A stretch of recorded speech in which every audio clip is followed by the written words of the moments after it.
जय हिंद प्यारे बच्चों, वेलकम टू भारत वर्ष क्लासेस। कैसे हो बच्चे आप सभी। आशा करता हूँ आप सभी अच्छे होंगे, स्वस्थ होंगे, एक शानदार तरीके से अपनी पढ़ाई को कर रहे होंगे।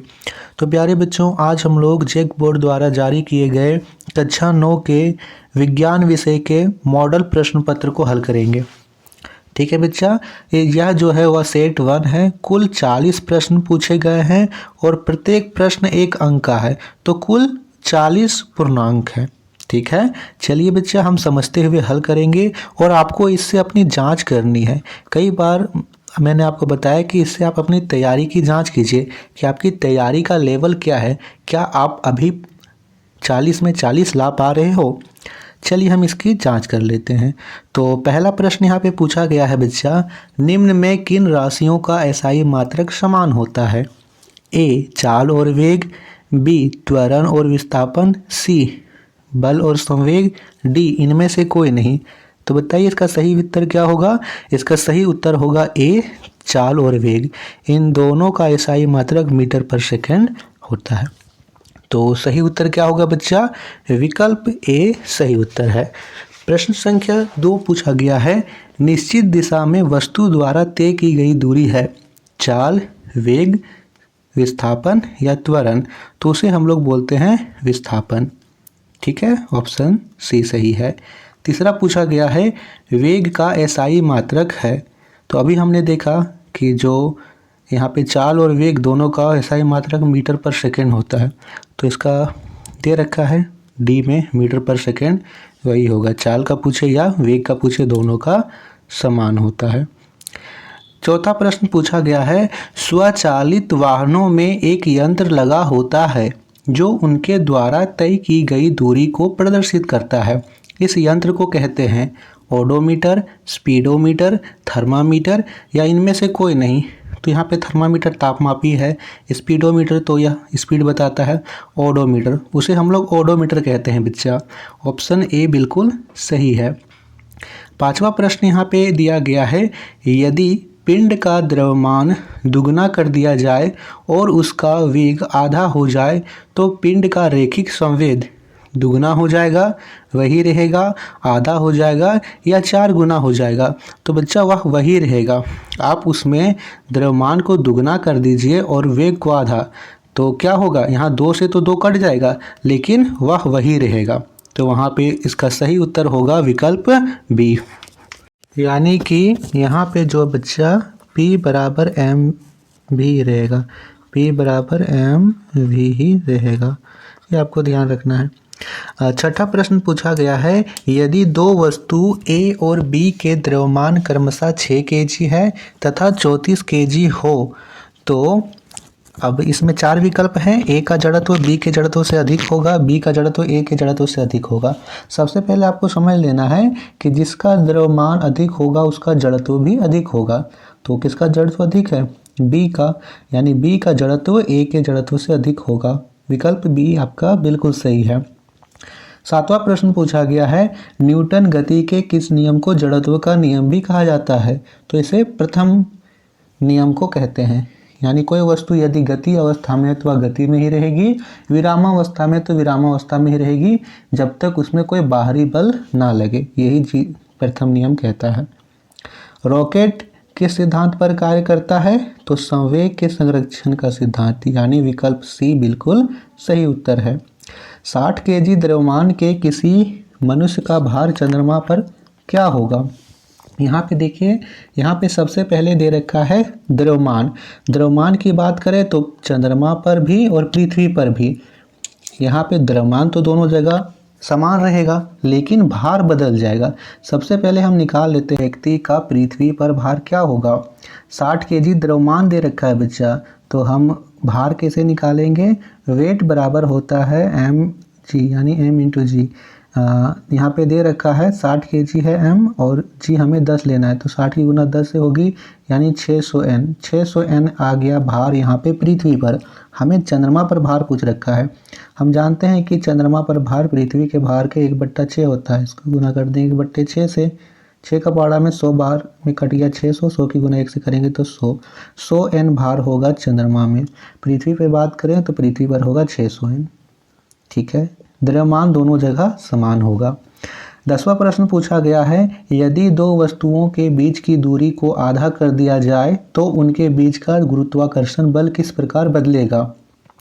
4 गुना बढ़ जाएगा, 2 गुना बढ़ जाएगा, 2 गुना घट जाएगा, 4 गुना घट जाएगा, तो वह 4 गुना बढ़ जाएगा। क्या होगा? 4 गुना बढ़ जाएगा।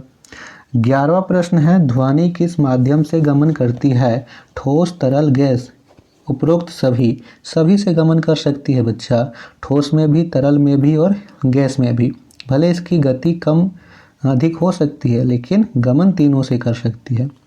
वायु में ध्वनि तरंगे किस निम्न में से किसका उदाहरण है? अनुदैर्ध्य तरंग, अनुप्रस्थ तरंग, विद्युत चुंबकीय तरंग। विकल्प नहीं, तो यहाँ पे होगा अनुदैर्ध्य तरंग। विकल्प ए बिल्कुल सही है। 13वां प्रश्न पूछा गया है, मानव श्रवण के श्राव्य पारस की ऊपरी आवृत्ति सीमा होती है। हम जानते हैं कि 20 हर्ट्ज से लेकर के 20,000 हर्ट्ज तक होता है ना, तो यहाँ पे हमें ऊपरी पूछ रखा है तो 20,000 हर्ट्ज होगा। 20,000 हर्ट्ज यानी 20 के हर्ट्ज, यानी के का मतलब 1000 हो गया, 20,000 हर्ट्ज। निम्न सीमा पूछे तो 20 हर्ट्ज होगा। 14वां प्रश्न है, दो विभिन्न पदार्थों के कणों का स्वतः मिलना क्या कहलाता है? तो इसको हम लोग बोलते हैं विसरण। क्या बोलते हैं? विसरण। विकल्प बी सही है। 15वां प्रश्न है, बर्फ का गलनांक कितना होता है? बर्फ का गलनांक होता है 0 डिग्री सेल्सियस। 0 डिग्री सेल्सियस को हम लोग 273.16 केल्विन भी बोलते हैं। तो विकल्प सी बिल्कुल सही है। 16वां प्रश्न पूछा गया है, निम्नलिखित में किसे सबसे अधिक संपीड़ित किया जा सकता है? नमक, तेल, हाइड्रोजन गैस, जल। तो हम लोग गैस को अधिक संपीड़ित कर सकते हैं, उसे हम लोग अधिक कंप्रेस्ड कर सकते हैं, तो हाइड्रोजन गैस होगा। ठीक है। 17वां प्रश्न है, निम्नलिखित में से कौन यौगिक का उदाहरण है? यौगिक क्या होता है बच्चों? 2 या 2 से अधिक तत्वों को एक निश्चित अनुपात में रासायनिक संयोजित किया जाता है तो उसको हम लोग यौगिक बोलते हैं। तो यहाँ पे जो जल है वो H2O है। ठीक है, तो जल जो है वो यौगिक का उदाहरण है। पीतल किस धातु का मिश्रण है? तो जिंक और कॉपर का मिश्रण होता है Zn और Cu। 19वां प्रश्न पूछा गया है, निम्नलिखित में कौन रासायनिक परिवर्तन का उदाहरण है? रासायनिक परिवर्तन कैसे बोलेंगे कि वह फिर से मूल पदार्थ में परिवर्तन नहीं होगा। जल का बर्फ में बदलना, तो जल बर्फ में बदल गया है, बर्फ को फिर से पिघला दीजिए, जल बन जाएगा। भोजन का पकना, भोजन जब पच गया उसको फिर से भोजन नहीं बना सकते हैं, तो बी होगा। मोमबत्ती का पिघलना, फिर से हम लोग जमा सकते हैं। लोहे के चूर्ण में से बालू का मिलना, हम लोग लोहे के चूर्ण को उसको अलग भी कर सकते हैं। तो भोजन के पचना जो है बच्चा, वो रासायनिक परिवर्तन है। बाकी जो 3 है वो भौतिक परिवर्तन है। सोडियम ऑक्साइड का सूत्र निम्नलिखित में कौन है? तो सोडियम ऑक्साइड का सूत्र होता है Na2O। विकल्प बी सही है। 36 ग्राम जल में जल के कितने मोल मौजूद है? 36 ग्राम जल है और हमें मोल निकालना है, तो मोल निकालने का सूत्र होता है बच्चा द्रव्यमान बट्टे अनुभार। अब हम जल का अनुभार निकालते हैं, तो जल होता है H2O, यानी हाइड्रोजन के 2 हैं और यहाँ पे ऑक्सीजन का 1, यानी 2 और इसका होता है 1, तो 2 एकम 2 हो गया, और ऑक्सीजन का होता है 16। ठीक है, कितना होता है? यहाँ होता है 16, तो दोनों को जोड़िए, 16 और 2 हो गया 18। 18 और 36 ग्राम का निकालना है, तो 18 बटे 36 होगा, 36 दूनी 18, 2 आ जाएगा बच्चा। जो विकल्प बी है वही सही है। C2H2 मोलर द्रव्यमान क्या होगा? तो C2 है कार्बन, इसके होते हैं 12, तो 12 गुने 2 यानी 24 हो गए। H2 है, तो H2 अभी हमने देखा 2, यहाँ पर 1 है, तो 2 हो गया, 24 और 2 26, 26 हो गया इसका मोलर द्रव्यमान। इलेक्ट्रॉन की खोज किसने की थी? तो इलेक्ट्रॉन की खोज J.J. थॉमसन ने की थी। विकल्प बी होगा। ठीक है, एक देखिए इसको आप लोग याद रखिएगा, इलेक्ट्रॉन वाला, ईंट पर नाच, ईंट पर नाच, ये ट्रिक है, आप लोग याद रखिएगा। इलेक्ट्रॉन यहाँ पे पर, प्रोटॉन रदरफोर्ड, न्यूट्रॉन चैडविक, ठीक है। इलेक्ट्रॉन, यहाँ पे इलेक्ट्रॉन को क्या होगा, जे थॉमसन, प्रोटॉन रदरफोर्ड और न्यूट्रॉन चैडविक होगा। ईट पर नाच। 24वां प्रश्न पूछा गया है, एक तत्व में 11 इलेक्ट्रॉन है तथा 12 न्यूट्रॉन है, उस तत्व का परमाणु संख्या क्या होगा। देखिए यहाँ पे इलेक्ट्रॉन, परमाणु संख्या और प्रोटॉन तीनों समान होते हैं, तो यदि इलेक्ट्रॉन 11 है तो यहाँ पे परमाणु संख्या भी 11 होगा। किसी तत्व के समान समस्थानिक में निम्नलिखित में कौन और परमाणु के समान नहीं होंगे।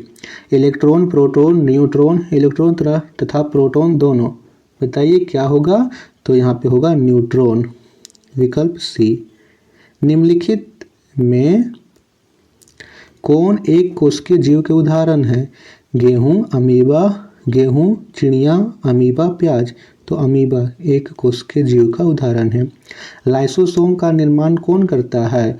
माइटोकॉन्ड्रिया, प्लास्टिड, गोल्जी उपकरण, राइबोसोम। तो इसमें क्या होगा, गोल्जी उपकरण।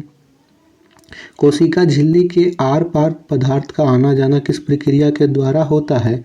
अवशोषण, विसरण, परासरण या फिर संवहन। तो परासरण के द्वारा होता है। पौधे के शीर्ष पर कौन सा उत्तक पाया जाता है। विभज्योतक, जाइलम, फ्लोएम, पैरपैरेकाइम। तो ये होगा विभज्योतक। रक्त के तरल धात्री भाग को क्या कहते हैं। जल, प्लाज्मा, श्वेत रक्त कणिकाएं, प्लेटलेट्स। तो उसको हम लोग बोलते हैं प्लाज्मा। 31वां प्रश्न है, श्वेत क्रांति किससे संबंधित है। मत्स्य पालन, फसल उत्पादन, दूध उत्पादन, मधुमक्खी पालन। तो ये होगा दूध उत्पादन। निम्नलिखित में कौन रबी फसल का उदाहरण है। धान, मक्का, अरहर, चना। तो चना होगा बच्चा। धान, मक्का ये दोनों खरीफ की फसलें हैं। जीवों के वर्गीकरण का सर्वाधिक मूलभूत लक्षण क्या हो सकता है। उसके निवास स्थान, उसके पोषण की प्रक्रिया, उसका कोशिका संरचना या उसके जनन की प्रक्रिया। तो उसके कोशिका की संरचना के अनुसार हम लोग उसका वर्गीकरण कर सकते हैं। तो यहाँ पे जो सी विकल्प है वो सही है। पादप वर्ग का उभयचर किसे कहा जाता है। ब्रायोफाइटा को कहा जाता है। व्हेल निम्नलिखित में से किस वर्ग से संबंधित है। तो बच्चा ये स्तनपायी है, याद रखिएगा ये मेमल होती है, मेमल होगा, ऑप्शन सी। वैश्विक ऊष्मन के लिए कौन सी गैस उत्तरदायी है। Carbon dioxide, carbon monoxide, nitrogen gas, oxygen gas. तो कार्बन डाइऑक्साइड वैश्विक ऊष्मन के लिए उत्तरदायी होती है। जल प्रदूषण से निम्नलिखित में कौन सा प्रभाव नहीं होगा। जल के तापमान में परिवर्तन, हैजा, जल में ऑक्सीजन की कमी, फेफड़े संबंधी रोग। बताइए क्या होगा। जल प्रदूषण से कौन सी बीमारी नहीं होती है, कौन सा प्रभाव नहीं होगा। तो तापमान में परिवर्तन हो सकता है, हैजा होगा ही, ऑक्सीजन में कमी होगा ही, उसमें कूड़ा करकट मिलेगा। फेफड़ा संबंधी रोग ये नहीं होगा। ये ध्वनि, यहाँ पे वायु में जब वायु प्रदूषण होगा तब ये रोग होगा फेफड़े संबंधी। निम्नलिखित में से कौन सा संक्रामक रोग है। खांसी, जुकाम, रतौंधी, हैजा, कालाजार। तो रतौंधी संक्रामक रोग है। निम्नलिखित में कौन दीर्घकालिक रोग का उदाहरण है। तो टीबी जो है वो दीर्घकालिक रोग का उदाहरण है, बाकी जल्दी जल्दी ठीक हो जाता है। जीवाणु निम्नलिखित में से कौन से वर्ग में आते हैं। Protista, Monera, Plantae, fungi. तो ये मोनेरा वर्ग में आते हैं। तो बताइए आपका स्कोर 40 में से कितना रहा। वीडियो अच्छी लगी तो वीडियो को शेयर जरूर कीजिएगा बच्चा। और यदि अभी तक आपने भारत वर्ष क्लासेस को सब्सक्राइब नहीं किया है तो बच्चा सब्सक्राइब जरूर कीजिए। धन्यवाद बच्चा।